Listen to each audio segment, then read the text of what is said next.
¿Qué tal, alumnos? ¿Cómo les va? Soy el arquitecto Matías Pardina y hoy vamos a iniciar el tercer módulo o la tercera unidad temática que abordamos en la materia. Ya hemos visto electricidad, hemos visto calefacción y ahora veremos refrigeración o aire acondicionado.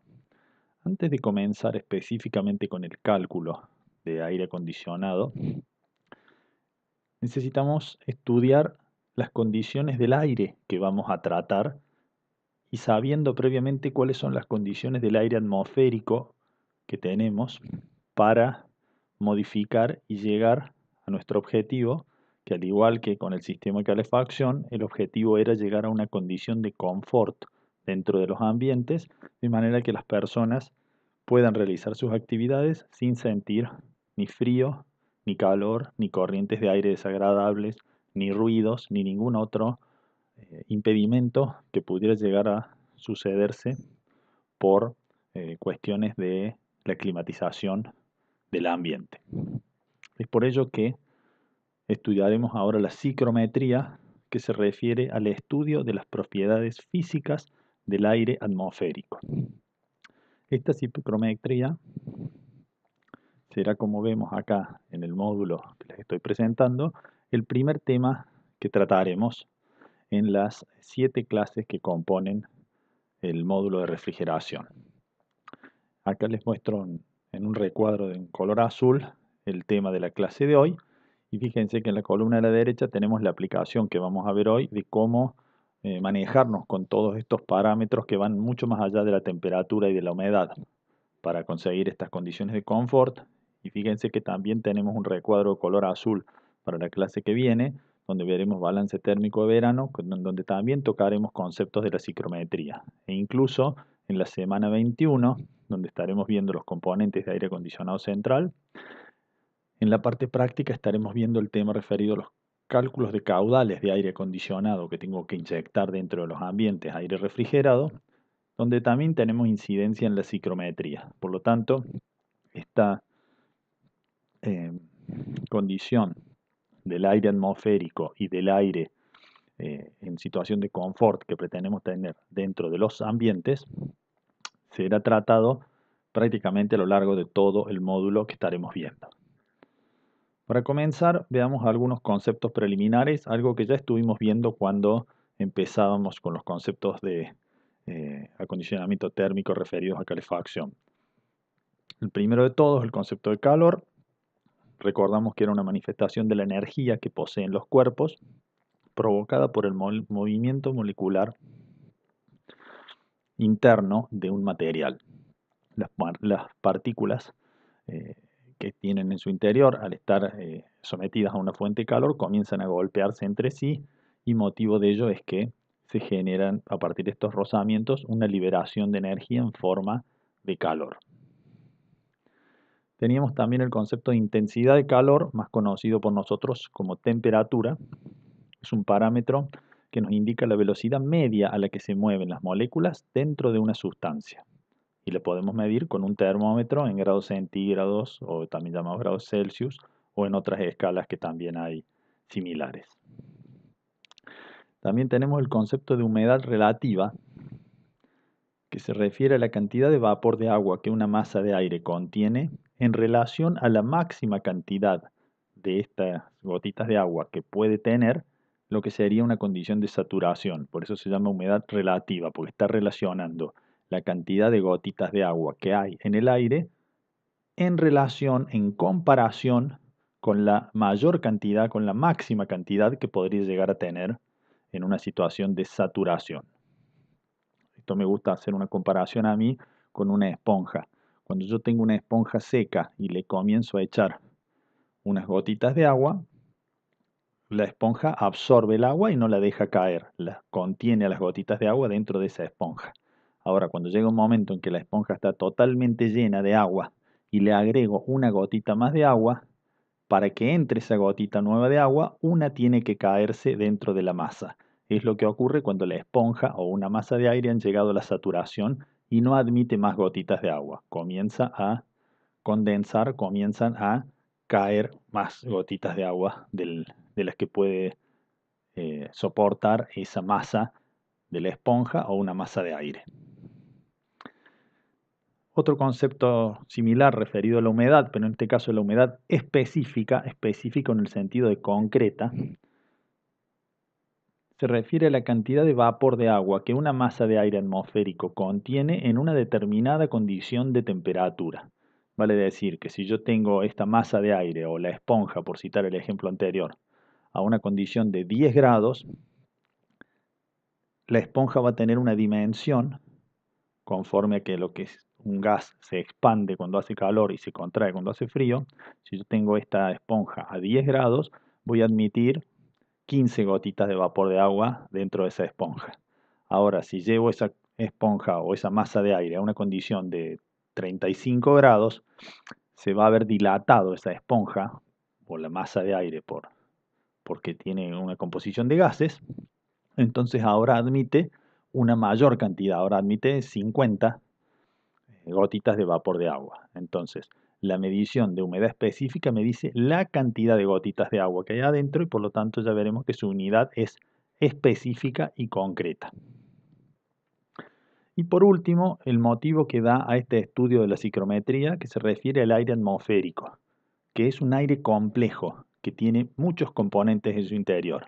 Inicialmente diremos que tiene aire seco, que en su composición de elementos tiene básicamente nitrógeno y oxígeno y una sumatoria de gases raros, pero básicamente nitrógeno y oxígeno. Y a eso se agrega vapor de agua. Cuando esta composición de aire seco más vapor de agua es sometida a acciones atmosféricas de aumentos o descensos de temperatura, aumentos o descensos de humedad, las condiciones van variando con distintos parámetros. Es donde comienzan a intervenir el calor sensible y el calor latente, y dan como resultado una mezcla compleja que se comporta de un modo bastante aleatorio en cuanto a las condiciones de temperatura y humedad. Es por eso que los parámetros que antes eran dos, temperatura y humedad, ahora se dividen en una gran variedad de parámetros que se van a representar en un diagrama psicométrico. Acá tenemos un esquema de un diagrama psicométrico donde tenemos una gran cantidad de familia de líneas que están representando las condiciones de ese aire atmosférico cuando yo lo estoy calentando, enfriando, humectando o secando. Entonces las líneas verticales, como esta línea que tenemos en el medio del diagrama, representa la temperatura de bulbo seco, la que habitualmente más familiarizado estamos y que mide temperatura en grados centígrados. Esta línea en diagonal que vemos más alta hacia la izquierda y más baja hacia la derecha es la temperatura de bulbo húmedo. La línea horizontal representa un concepto que acabamos de ver de una de las mediciones, que es la humedad específica, que como se ve en esta unidad en la parte de la derecha, se mide en gramos de vapor de agua por cada kilogramo.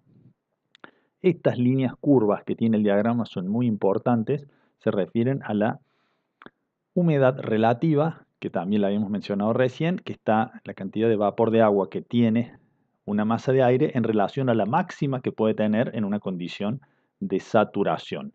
Y ya que hablamos de la saturación, es la línea que cierra el diagrama, esta línea curva que tenemos en la parte superior, y a partir de ahí llegamos a una condición de saturación, como les explicaba anteriormente, cuando a la esponja le quiero agregar más gotitas de agua y ya no admite más.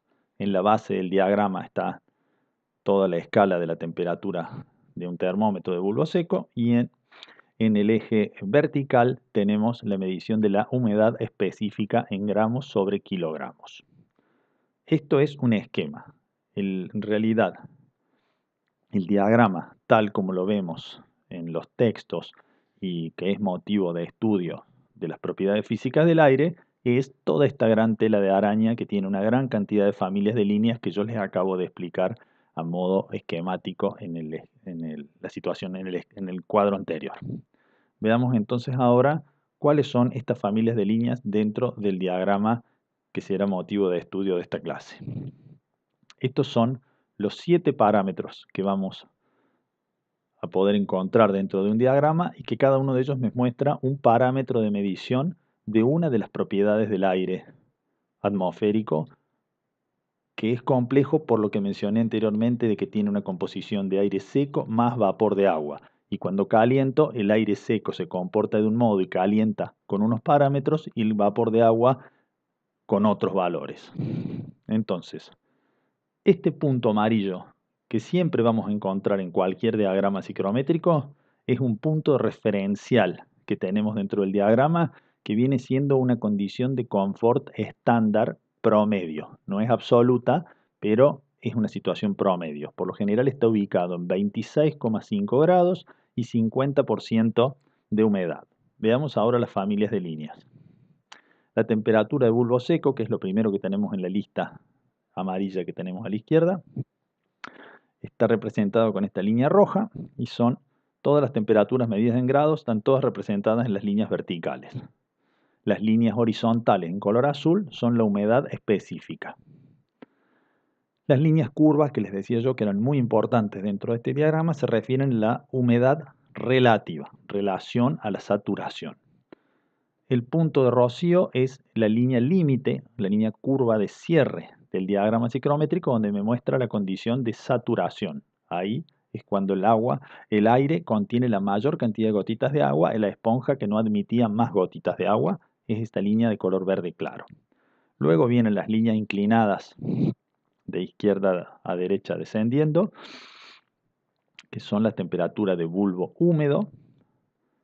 Luego tenemos la entalpía, que es otra familia de líneas inclinadas en el sentido opuesto a la temperatura de bulbo húmedo y que están graduadas por fuera del diagrama, afuera de la línea de saturación, por una cuestión didáctica, para que sea más fácil de identificarlas.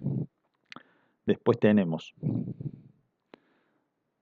esta entalpía vendría siendo el calor total que tiene esa masa de aire atmosférico compuesto de aire seco más vapor de agua. Después tenemos el volumen específico, que son estas líneas diagonales, que en este gráfico básicamente tenemos tres, esta que está acá al medio, una que está a la derecha y una que está a la izquierda del diagrama. Solo hemos dibujado tres por una cuestión también de no rayar demasiado el diagrama. Y se refieren a la condición de que como gran parte del aire atmosférico es un gas, ese gas cuando se calienta, al igual que pasaba la esponja, se dilata mucho y cuando se contrae se achica. Entonces, si se achica, admite menos cantidad de gotitas de vapor de agua y si se agranda, admite mayor cantidad de gotitas de vapor de agua. Y por último, tenemos un octavo pasajero. Habíamos dicho que teníamos 7 parámetros. En el diagrama, este octavo pasajero es el factor de calor sensible. Está graduado a la derecha del diagrama. Se representa con estas líneas que vemos acá, una de ellas de color celeste, son concurrentes al punto de abaco, al punto de confort, este punto amarillo que tenemos identificado en el diagrama, y salen inclinadas, ya vamos a ver cómo se construye seguidamente, y están, al igual que la entalpía, graduadas por fuera de lo que es la malla del diagrama psicométrico propiamente. Muy bien, sacando todas las grandes familias de líneas, tenemos acá de nuevo, como teníamos en la primera imagen donde les mostré un esquema, todas las familias de líneas con el punto en la condición de confort. Les muestro esta imagen para que ustedes puedan entender que una vez que yo identifico un punto en el diagrama, a partir de ese punto puedo tener las 7 lecturas de los 7 parámetros que están representados en este diagrama. Entonces yo identifico, por ejemplo, acá el punto de confort y como les había dicho yo, leo para abajo que la temperatura de bulbo seco es 26,5 grados, que la temperatura de bulbo húmedo será 23, que la condición de humedad será del 60%, que la entalpía afuera será de 13 y que el punto de rocío, si trazo esto horizontal, será de 10 y que la humedad específica a la derecha será de 12 gramos de vapor de agua. Entonces, de cada punto que yo puedo identificar en el diagrama, puedo leer los 7 valores. Muy bien, habiendo comprendido cómo nos debemos mover en el diagrama, nos vamos a familiarizar ahora un poquito con el tema de las unidades de cada uno de esos parámetros. Diremos entonces que la temperatura de bulbo húmedo es en grados centígrados, la humedad específica, como les dije yo, la cantidad real, concreta de gotitas de agua que hay dentro de esa masa de aire o de esa esponja, se refiere a gramos de vapor de agua sobre kilogramos, en relación a un kilogramo de aire seco. Esa es la unidad de humedad específica. La humedad relativa está en porcentaje, porque como vimos era una comparación. es la cantidad de agua que tiene en comparación con la que podría tener en el caso de llegar a la saturación. La temperatura de punto de rocío es la mínima temperatura manteniendo la condición de humedad específica para llegar a la línea final del diagrama, que es la de la saturación, se mide en grados. La temperatura de bulbo húmedo también se mide en grados. La entalpía o la cantidad de calor que tiene esta masa compleja de aire atmosférico se mide en kilocalorías por cada kilogramo de aire. El volumen específico en metros cúbicos y el factor de calor sensible, también lo veremos, el porcentaje es una línea de porcentaje, ya que es una relación entre el calor sensible que tiene una masa de aire con relación a la suma del calor total, sensible más latente. También lo veremos seguidamente cuando analicemos cada uno de los parámetros por separado. Veamos el comportamiento de la temperatura dentro de un diagrama. A esto ya lo habíamos visto cuando hablábamos de calefacción y veíamos que como el sistema de calefacción solo trabaja en función de la temperatura, es un movimiento lineal. Tengo, por ejemplo, una condición de aire a 10 grados, la quiero llevar a 20 o la quiero llevar a 30 y me muevo horizontalmente, en este caso, en el diagrama. Ahora bien, si ahora voy a hablar de la condición de humedad, va a pasar lo mismo con las líneas horizontales de este diagrama. Puedo tener una condición de 12 gramos de vapor de agua en esta masa de aire. Luego puedo suponer que tiene 15 gramos de vapor de agua y me voy a una línea superior. O puedo llegar a una condición de 29 gramos de vapor de agua por cada kilo de aire seco y lo estaré representando con estas líneas horizontales. Ahora bien, si hago una comparación de ambas líneas horizontales y verticales, tengo todo este damero dentro del diagrama y empiezo a establecer condiciones de aire para estas dos variables. Y digo primero 10 grados y 12 gramos de vapor de agua. Trazo las dos líneas donde ambas se juntan, identifico un punto en el diagrama.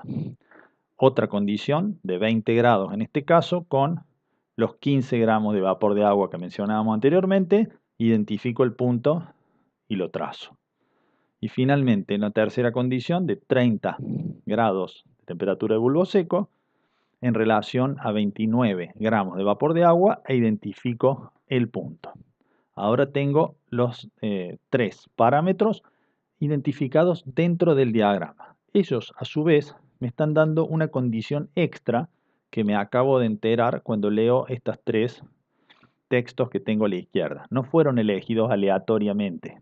Los elegí es profeso estos tres valores porque los tres están dando la particularidad de que significan que para 10 grados, 20 grados y 30 grados y para esas tres condiciones de humedad, la esponja o la bolsa que tiene esta cantidad de aire está saturada.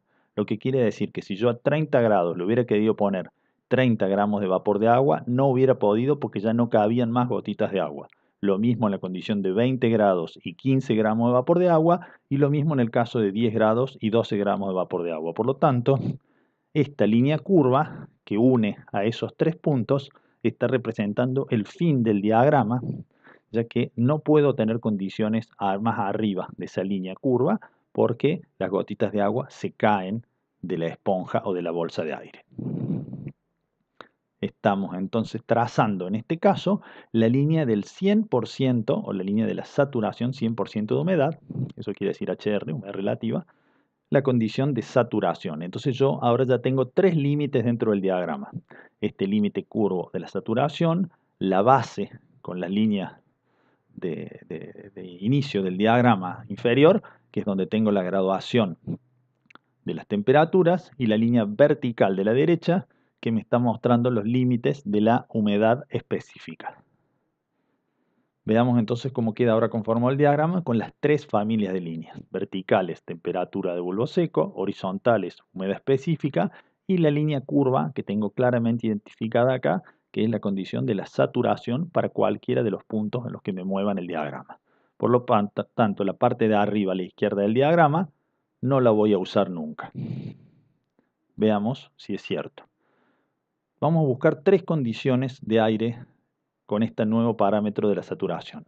26 grados y 12 gramos de vapor de agua. Identifico los 26 grados de temperatura de bulbo seco, corto con los 12 gramos de humedad específica y tengo un punto. Ahora lo mismo, la misma condición de temperatura, pero le aumento un poco la humedad específica, por lo tanto voy a seguir subiendo verticalmente. 26 grados y 15 gramos de vapor de agua, identifico el punto. Y ahora la tercera, 26 grados y 29 gramos de vapor de agua. Subo con la vertical de los 26 grados y identifico los 29 gramos de vapor de agua. Cuando quiero cortar, me encuentro con un límite que es el límite del diagrama, que como habíamos dicho está en la saturación. Por lo tanto, si yo necesito que se encuentren la línea de 29 gramos de vapor de agua con la temperatura que quiero dejar fija en 26 grados, no puedo encontrar esa condición, no puedo seguir horizontalmente más allá de la izquierda del diagrama. Por lo tanto, voy a empezar a bajar la humedad específica y lo voy a hacer en el límite del diagrama, que es la saturación. Comienzo a bajar por esta línea curva hasta llegar a donde cortan la línea de saturación con la línea roja de los 26 grados, identifico el punto, me voy a la derecha y leo 21,3 gramos de agua. Esto quiere decir que para 26 grados la esponja solo aguanta 21,3 gramos de vapor de agua. No puedo ponerle más gotitas de vapor de agua. La condición inicial que yo quería, que para una esponja que tiene 26 grados ponerle 29 gramos de vapor de agua, no es posible. Veamos entonces ahora dentro del diagrama nuestras líneas de referencia. La línea curva del 100% de la saturación, la base con la temperatura de bulbo seco y el eje vertical con la humedad específica. Como no se puede trabajar a la izquierda del diagrama, borro esa parte del esquema. Veamos si es cierto. Tomo de nuevo la condición de 26 grados y 10 gramos de vapor de agua. Vengo con los 26, vengo con los 10 gramos de vapor de agua horizontal, corto, identifico el punto y ahí estoy dentro del diagrama. Ahora, voy a enfriar ese aire que estaba a 26 grados manteniendo la condición de la humedad específica. Lo llevo, que estaba en 26, a 10 y trato de unirlo con los 10 gramos de vapor de agua. Lo he enfriado un montón y los dos puntos se unen fuera del diagrama. Por lo tanto, esta condición no existe. Tengo que hacer lo mismo que hice anteriormente cuando estaba en 30 grados y pretendía unirlo con los 29 gramos de vapor de agua. Empiezo a bajar por la línea de saturación y los voy a unir. No existe este punto. Veamos cómo construimos las otras líneas de humedad relativa dentro del diagrama, todas las líneas curvas que tienen el interior. Es bastante simple. Como yo ya tengo identificada la base del diagrama con la temperatura de bulbo seco y tengo la línea de saturación, voy a identificar con estas líneas rojas las temperaturas, por ejemplo, de 5 en 5, 0, 5, 10, 15, 20, 25 grados, y las hago cortar con la saturación, o sea, el 100% de humedad. Mido verticalmente cada una de estas líneas, identifico la mitad de cada una de esas rectas y con ello voy a tener identificada la condición del 50% de humedad. Las uno a todas ellas y construyo la línea curva del 50%. Ahí está identificada 50% de humedad relativa. Si además ahora trazo las líneas intermedias superior e inferior, he construido las líneas de humedad relativa de 75 y de 25. Con lo cual yo puedo, a la medida que vaya dividiendo estas rectas tanto como yo quiera, identificar y construir todas las curvas dentro del diagrama de la humedad relativa. Muy bien. Veamos ahora cómo se comporta un sistema de calefacción habitualmente en el diagrama ciclométrico. Yo tengo, por ejemplo, una condición de 20 grados y comienzo a hacer funcionar el sistema de calefacción. Como la calefacción no incide en la humedad, no sé cuál es la humedad, arranca nomás y empieza a calentar. Comienzo a calentar y lo hago andar, andar, andar, andar, hasta que en el interior del local llego a una condición de 40 grados. Me he movido linealmente porque no le he aportado nada de humedad específica. Los mismos gramos de vapor de agua, 8 en este caso del diagrama, cuando arrancamos con 20 grados, son los mismos que tiene al final.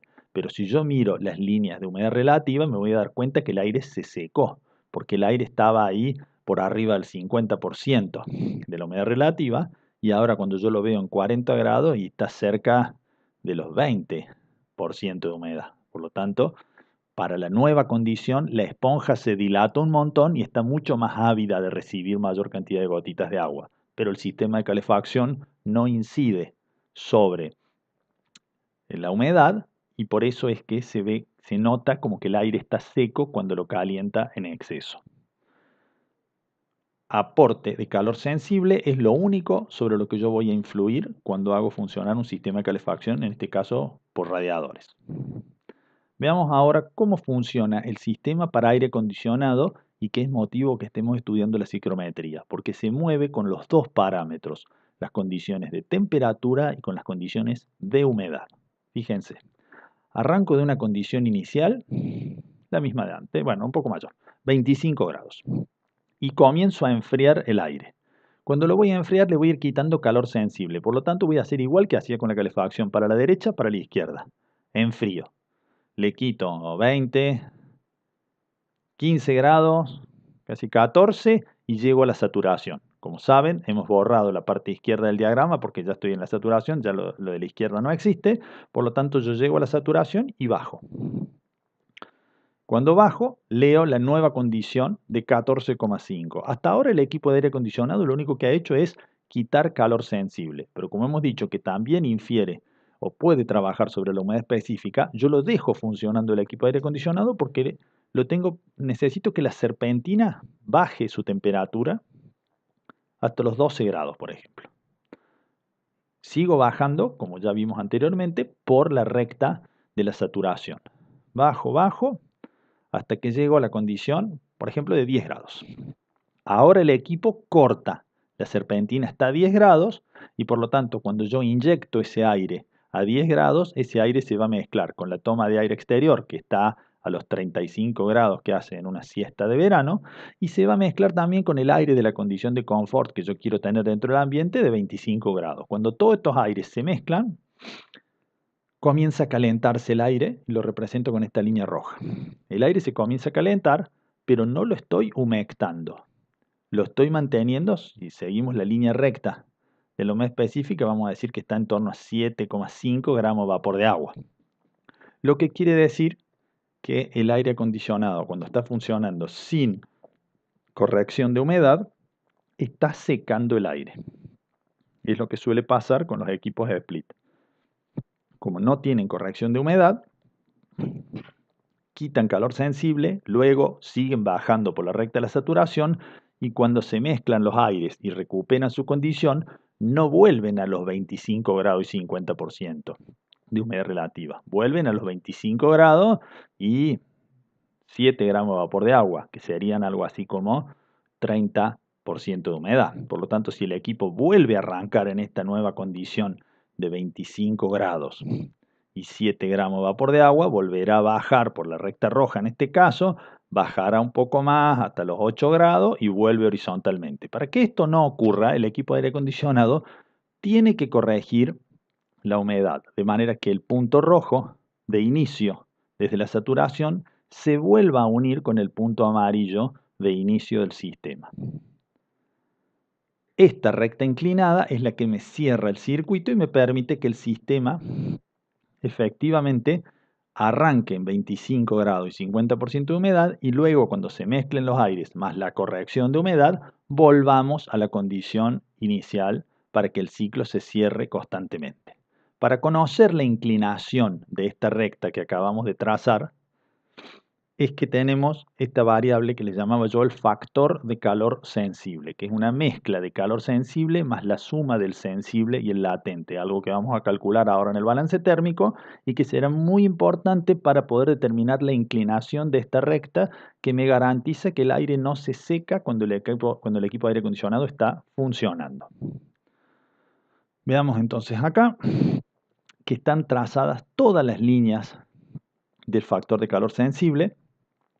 La línea horizontal de 0 quiere decir que no tengo calor sensible, que todo es calor latente. Y las líneas inclinadas hacia arriba quiere decir que va creciendo el calor latente dentro del porcentaje de sensible más latente. Lo que voy a hacer entonces es cortar las líneas para que no quede todo rayado el diagrama y solamente dejo dibujadas las líneas que van a quedar en el recuadro que tenemos a la derecha. Esas son las únicas que vamos a ver dentro del diagrama. Entonces ahí tenemos, por ejemplo, dos líneas de referencia. Factor de calor sensible 1 o factor de calor sensible 0,5, que quiere decir que tengo la misma cantidad de sensible que de calor latente. Como ustedes saben, el calor latente dentro de un ambiente por lo general lo aportan las personas respirando y exhalando anhídrido carbónico y ahí aportan vapor de agua, por ejemplo en un auditorio. Entonces es muy importante para el equipo de aire acondicionado saber cómo va a ser la inclinación de esta recta para poder humectar o deshumectar el aire y mantener la condición de confort en ambas variables. Veamos cómo lo voy a calcular en el balance térmico. Yo voy a tener el resultado de balance térmico de calor sensible del ambiente que me da que está ganando 10.600 kilocalorías y de calor latente por las personas, por los artefactos que aportan humedad y demás, 2.651. Entonces, factor de calor sensible es la división, el cociente entre el calor sensible, 10.600, dividido la sumatoria de ambos, 10.600 más 2.600. Y en este caso me dio 0,80. Eso me va a dar la inclinación de la recta. 0,80 es el valor que yo voy a identificar en el diagrama a la derecha y lo voy a unir con este punto de ábaco o el punto de referencia que yo pretendo mantener. Con eso voy a tener la inclinación de la recta por los motivos que ya les expliqué anteriormente de cómo funciona el equipo de aire acondicionado. Esta inclinación de la recta, cuando yo la trazo hasta la condición de saturación, obtengo un punto dentro del diagrama que se llama punto de rocío del aparato del local, que es la menor condición a la que el equipo de aire acondicionado puede enfriar el aire, quitándole humedad, sabiendo que lo puede volver de nuevo a la condición inicial que veíamos anteriormente. Punto de rocío del aparato del local. Esta línea roja es la línea roja que representa la línea que cerraba el circuito cuando les expliqué cómo se movía el aire dentro del diagrama. Veamos ahora para terminar algunos ejercicios de aplicación. Estos son los ejercicios similares a los que van a hacer ustedes ahora en la aplicación práctica en taller. Vamos a tratar de ver estos tres rápidamente y después los vamos a pedir que pasen a taller a hablar con los docentes y que hagan los ejercicios para familiarizarse con toda esta tela de araña de líneas que tiene el diagrama. Entonces, en el primer ejercicio partimos de una condición de 29,7 de temperatura de bulbo seco y 65% de humedad.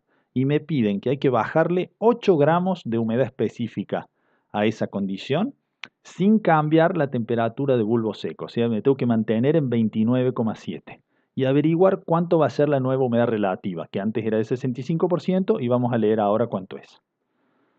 Muy bien, identificamos el punto que nos acaban de pedir, que es 29,7 grados y 65% de humedad, es esta línea, este círculo negro que he puesto acá. Como me piden que baje la humedad específica, trazo la horizontal y leo cuánto es la condición que tengo en este parámetro. En este caso es 17,5. Resto 17,5 menos 8, que es lo que me han pedido, y me da que necesito una condición nueva de 9,5 de humedad específica. Entonces trazo la humedad específica en los 9,5 y la voy a unir con los mismos 29,7 grados. Anteriormente había leído en la línea curva que tenía 65% de humedad relativa y ahora estoy viendo que este tiene 37 de humedad relativa. Ahí lo he marcado en rojo porque esa es la respuesta a la consigna que me habían dado. Necesito bajarle entonces la condición a los 29,7 grados de 17,5 gramos de vapor de agua a 9,5 y leer ahí que la humedad relativa ahora va a ser claramente más seca. Se contrajo la esponja, tiene menos humedad, está ávida de tener mayor cantidad porque el volumen sigue siendo el mismo, porque sigue teniendo 29,7 grados. Lo tenía arriba y lo tiene abajo. Nada más que ahora el aire está más seco porque está más ávido de recibir vapor de agua. Veamos el ejercicio 2. A la condición resultante en el punto 1, obtener la situación en saturación. O sea, quieren que vea cuánto es el 100% de esta nueva condición que he obtenido. Y que verifique cuánto es la entalpía, o sea, el calor total de esta masa de aire, la temperatura de bulbo húmedo y el volumen específico para esa condición. Vamos entonces al 29,7 y 37% de humedad. Ahí tenemos la línea de saturación de referencia y entonces voy a trazar esta línea diagonal que representa la temperatura de bulbo húmedo. Arranco desde el punto de 29,7 y 37% de humedad, llego a la saturación y leo. Si me voy hacia arriba, voy a leer 13,2 más o menos de entalpía. En la línea que está graduada por fuera del diagrama. Ahí está, 13,2 de entalpía. Y el volumen específico va a ser 0,87. ¿De dónde lo saco? Porque está en referencia a esta línea que es el 0,90 que tengo dentro del diagrama. Hay tres líneas de volumen específico solamente graficadas en el diagrama, entonces esta es 0,87. Ahí tienen la comparación de estas líneas rojas que serían las que están representando el volumen específico dentro del diagrama. Esta que tengo dibujada acá abajo a la izquierda es 0,85, la que está bien arriba es 0,90, la mía es una situación casi intermedia entre ellas, por eso la estoy interpretando como que es 0,87. Para tomarla con total exactitud, tengo que medir la distancia entre esta línea y aquella y hacer una proporcionalidad para saber con exactitud. Muy bien, entonces acá escribo en rojo los resultados de lo que me han pedido. Y por último, obtener la diferencia de humedad específica entre una condición interior que tengo de 20 grados y 60% de humedad y una condición exterior de 32 grados y 55% de humedad. Este último ejercicio es un ejercicio que vamos a hacer bastante en clases posteriores cuando hagamos cálculos de balance térmico, ya que en muchos parámetros me piden la humedad específica y por lo general los datos que me dan ya sea la climatología o las condiciones que me dan los equipos, están en temperatura y en humedad relativa. Y yo lo tengo que traducir a humedad específica para hacer la diferencia. Es lo que vamos a hacer ahora. Muy bien, identificamos el primer punto, entonces a la izquierda abajo 22 grados y 60% de humedad y el de arriba 32 grados y 55% de humedad. Trazo las dos horizontales y voy a leer que el primer punto tiene 8,5 gramos de vapor de agua y el que está más caliente, el de 32 grados, tiene 16,5 gramos de vapor de agua.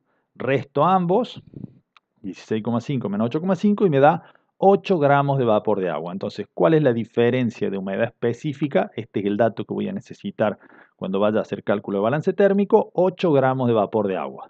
¿Sí? Este tipo de ejercicio lo vamos a tener que hacer tanto para el balance térmico que vamos a hacer en la clase que viene, como en sucesivas clases, incluso en el parcial, cuando tengamos que resolver y obtener este dato, vamos a tener que movernos en el diagrama psicométrico. Así que es importante que se familiaricen con este tipo de ejercicios. Muy bien.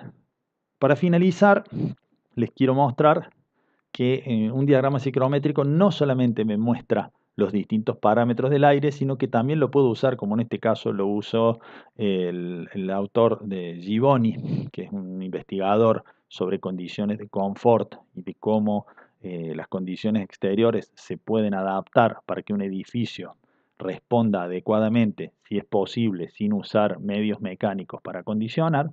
Y entonces lo que hizo Givoni es tomar el diagrama similar al que hemos estado aprendiendo a usar nosotros ahora, e identificar una zona de confort, que es ese círculo amarillo grande que tenemos ahí. A medida que los puntos de las condiciones exteriores me den, por ejemplo, hacia arriba y a la derecha, voy a necesitar, como dice acá, ventilación, mucha ventilación para que el edificio vuelva a la zona amarilla de confort. Si es un calor muy seco, como el que tengo más arriba, lo que voy a tener que hacer es poner un equipo que le quite humedad al aire para que vuelva a la condición amarilla de confort. Cuando sea como hacia la derecha, donde dice aire acondicionado, ahí es una condición muy extrema. Si leemos hacia abajo, vamos a ver que estamos en torno a los 37 o 40 grados y 20-25% de humedad relativa. Ahí es poco lo que tengo por hacer del punto de vista natural. Ahí sí tengo que tener un equipo de aire acondicionado mecánico para resolverlo. Cosas que suelen ocurrir, por ejemplo, en la precordillera, en la zona de San Juan, en el verano, que son veranos muy secos y no tengo humedad para quitarle el aire, tengo que poner un equipo de aire acondicionado que quite parte de calor. Un poco más abajo tengo la posibilidad de hacer un enfriamiento evaporativo. Abajo de la línea de confort tengo la posibilidad de usar inercia térmica y a la izquierda del diagrama tengo las zonas más frías, donde yo tengo que favorecer las ganancias internas, la calefacción pasiva o los sistemas de humidificación para siempre tratar de llevar a la condición de confort.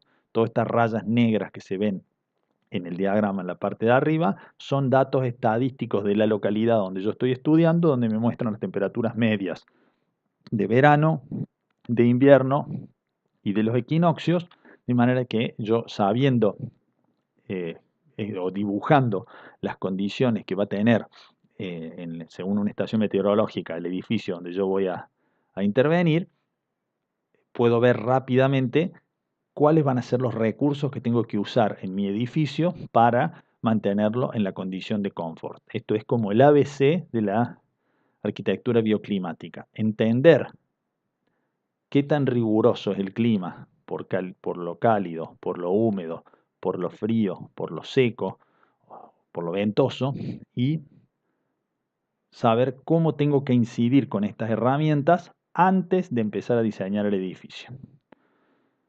Bueno, con esto hemos terminado. Vamos a pasar a la clase de taller, donde los docentes les van a explicar la actividad de que les van a dar una serie de parámetros como los ejercicios que hemos estado haciendo nosotros y ustedes van a aprender a moverse dentro del diagrama. Solamente les voy a hacer una recomendación, sean prolijos cuando se muevan dentro del diagrama, han visto que las líneas están muy cerca una de otra y cuando uno es bien prolijo consigue buena precisión para resolver los ejercicios.